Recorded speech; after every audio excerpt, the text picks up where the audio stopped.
Dans ce domicile familial à Bonamatumbe, à Douala, le silence y trahit la douleur d'une mère et de sa fille, meurtrie par la perte d'Angèle Stéphane Djoubessi, 13 ans, dont le sérieux en photo contraste tragiquement avec le drame.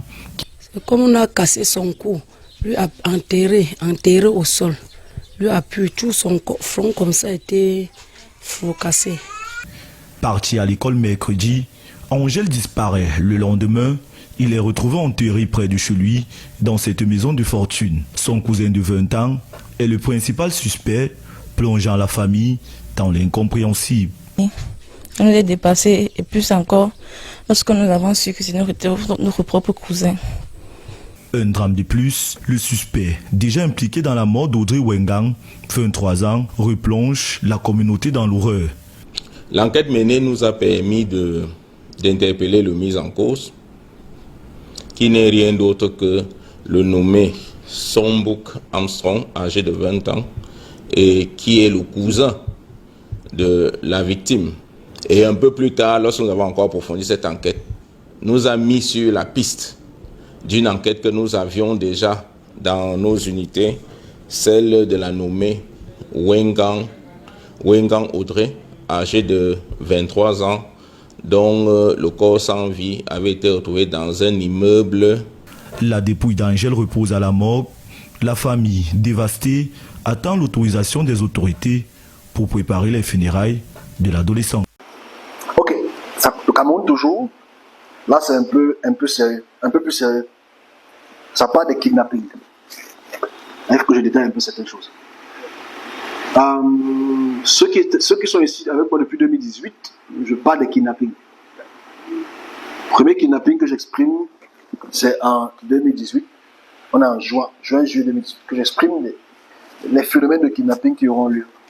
En 2020, en octobre, j'explique les kidnappings sur les femmes. Parce que vous avez quand même remarqué qu'on kidnappe beaucoup plus les femmes. J'explique les kidnappings sur les femmes. Il y aura, ça c'est octobre 2020. Je pense qu'aujourd'hui les kidnappings sont tellement communs. Je suis content que personne d'entre vous ne sera kidnappé. Okay? Donc, avant-hier, je vois des kidnappings, mais d'une autre manière. Assez sophistiqué. Donc, je suis dans une maison avec un enfant. L'enfant entend une voix à l'extérieur et l'enfant sort et je suis cet enfant. Je vois un homme qui est en face. Cet homme qui est en face bâillonne l'enfant, attache l'enfant. Attache l'enfant les mains, les pieds et les genoux avec des rubans blancs. C'est ce mot ruban blanc, très solide. Et quand je veux sortir, je représente quelqu'un. Celui en face m'inoptise. Je n'arrive pas à bouger mes pieds et mes mains. Il me bâillonne aussi. Et il regarde en face de la porte et il fait certains symboles. Et on perd conscience, on perd connaissance et on se retrouve dans leur maison. C'est très mystique, les kidnappings qu'il y aura maintenant. Très mystique.